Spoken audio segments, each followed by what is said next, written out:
Ito na, kapapasok pa lang na balita, hinatulan ng korte si Sara Lustay Duterte. Alright, welcome back to my YouTube channel. I'm Andy's Vlog. Mga kaibigan, heto ho, kapapasok pa lang na mainit na balita. Ako, naganap po ang hatol kay Sara Lustay Duterte ng korte. At ano ang matinding naging hatol kay Sara Lustay Duterte? I-like muna natin ang video na ito kung nagustuhan nyo po. Sabay-sabay po natin i-like. Please subscribe my YouTube channel. Hindi naman po lingid sa inyong kalaman, mga mahal kong taga-subaybay, doon sa mga hindi pa nakakalam, at alam ko yung iba ay alam na rin ito, napatumpatong na kaso ang nakapinding kay Sara Lustay Duterte. At yan ho ay nagkaroon ho ng hatol tungkol dito sa ginanap na hatol sa kanya. Ay hindi na ho biglaan ito, dahil ito po ay matagal na ring hinihintay kung kailan ibababa ang desisyon ng korte. Subalit mga kaibigan, sa puntong ito sa wakas, sa mga naghihintay ho na naging desisyon ng korte, heto na po't nangyayari na, mga kaibigan. Sa lahat ng hindi pa updated at hindi pa alam ang naging hatol dito po sa usapin ng mga nakabinbin na kaso ni Sara Lustay Duterte, heto po, at ibabahagi ko po sa inyo. Shoutout po sa lahat, mga kaibigan. Huwag po kayong aalis, sapagkat ibabahagi ko po sa inyo itong napakainit na hatol na naganap, mga kaibigan. Kanina lang po ito, ilang oras lumabas ang mainit na balita, mga kaibigan. Heto, ibabahagi ko po sa inyo. At mamaya ay kukunin ko rin ang inyong panig. Kung kayo ba ay pabor sa naging hatol na ito, ay gusto ko munang panoorin. Gusto ko munang mapanood nyo ang kabuuan nito, at nang sa ganon lubos nyo pong maunawaan. Ito ho, nandyan ho, ipa-flash ko sa screen, mga kaibigan, at ito ho ay mayroon pong karugtong na video. Pagkatapos kong i-flash sa screen ito, para mabasa nyo, sa bandang gitna ay ipapanood ko naman sa inyo, ipaparinig itong video na buhat po sa korte, na pinapaliwanag ko nila ang naging desisyon at hatol laban ho dito kay Sara Lustay Duterte. Ito po, mga kaibigan, nandiyan naka-flash sa screen, makikita nyo ho ay naka-smile itong si Sara Lustay Duterte. Babasahin ko ho ang nilalaman. Motion for reconsideration sa impeachment ni VP Sara Duterte, tuloy nang ibinasura ng Supreme Court. Lumabas ang balita na yan ngayong January 29, 2026. Ilang oras lang po ang nakakaraan. Kung hindi po kayo updated, balik tanaw lang ho tayo para sa lubos nyong pong pangunawa. Yung impeachment complaint ho nung nakaraang taon ay naka-archive diyan po sa Senado. Mayroon pong petisyon ang Kamara na yung desisyon dati ng korte na unconstitutional ay pinababaliktad ng Kamara. Subalit yan ho na ang naging sagot ng Kamara. Ibabahagi ko po sa inyo na tinuluyan ng ibasura. Ito, Supreme Court, impeachment ni VP Sara unconstitutional.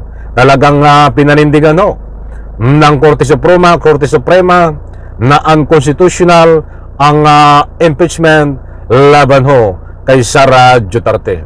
Tuluyan ang ibinasura ng Korte Suprema ang motion for reconsideration ng Kamara na ipabawi ang July 25, 2025 desisyon ng korte na unconstitutional ang article of impeachment laban kay Vice President Sara Duterte.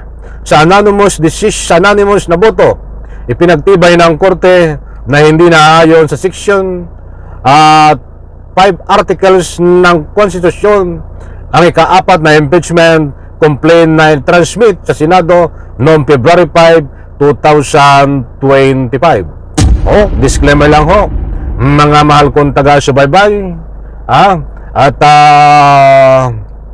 hindi ho tayo nagpapakalat ng anumang fake news dito. Kung nasabi po natin na itong si Sara Lustay Sayad Duterte ay hinatulan ng korte, ay maliwanag naman po diyan na kabilang siya dito sa hatol na ito dahil ang impeachment po ay laban sa kanya. Naging hatol nga po sa impeachment ni Sara Sayad Lustay Duterte ay pinagtibay na ibasura ang impeachment na gawing unconstitutional at yung hiling ng Kamara na balik pa rin ang unconstitutional ay pinagtibay po na talagang unconstitutional sa anonymous decision ng Korte Suprema. Anonymous ba? Tama. Sa anonymous na boto. Ibig sabihin, anonymous na boto. So mga kaibigan, ay ang ibig sabihin po niyan, yung pong 2025 na naka-archive na impeachment diyan sa Senado, ay hindi na pwedeng hukayin, totally wala na po yun. Wala nang mangyayari doon, may desisyon na po at ginagalang din po natin ang desisyon ng Supreme Court. May ganyan lang po yun Tang tumanggap tayo ng mga desisyon, mga kaibigan. Nako, at ito, para naman sa lubos nyo pong pangunawa, hindi po diyan nagtatapos. Hindi porke na unconstitutional ho yung impeachment, yan po ay hindi nagbabase sa ebidensya. Yan po ay nagkaroon lang ng technicality. Mga kaibigan, wag po kayong mawala ng pag-asa. Kahit ako ho, pabor ako na hindi matuloy ang impeachment. Yung bubuhayin muli yung nakapinding na yan na 2025. Ang gusto kong mangyari ay magayon uli ng panibagong impeachment ngayong darating na February na natapos na po ang 1-year bar roll. Hindi po kinaano po yan ay walang kasalanan si Sara Lustay Duterte. Hindi po hindi pinaboran ng korte ay walang kasalanan ba? Hindi po ganoon. Nagkaroon lang po ang technicality sa pag-submit ng impeachment. Bakit po ako pabor na hindi po ituluyan impeachment ngayon? Yung dating impeachment, ang gusto ko mangyari ay gumawa na lang ng panibagong pag-file at yan ay malapit na. Abangan po natin by February. Bilisan ko lang po, padaanan ng kaunti. Kaya ayaw ko pong matuloy mga kaibigan dahil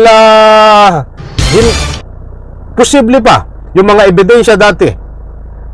Ay malakas yung dating mga ebidensya. Ba't ngayon ay meron pang mga karagdagang ebidensya, mga kaibigan, na napakarami na hindi naisama doon sa impeachment na pinile before. Karagdagang napakadaming ebidensya. At ito pa ang mas matindi. Si Bongo, posibleng kunin ng ICC, pwedeng lumabas ang desisyon na sa kasong plunder. Si Bato, kukunin ng ICC din. Si Villanueva, ikukulong. Jingo Estrada, ikukulong.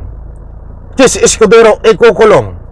Sino lang ang matitira, mga kaibigan? Siguro ho, bago litisin sa panibagong impeachment, itong si Sara Lustay Duterte diyan sa Senado, ay nakulong na yung mga yan at wala na sa Senado. Na alam po natin yung mga yan, sa maniwala at kahit hindi, kahit may kasalanan si Sara Lustay Duterte, ay pagtatanggol nila si Sara Lustay Duterte diyan po sa Senado para mapawalan sala. Mas mabuti ho, ikulong muna sila bago litisin diyan dito ho sa pangalawang impeachment. Pabor ho ako, may basura ng korte ang impeachment noon at yan ho ay nangyari na. Sanlay ko sa video na ito, bye-bye, palakpakan.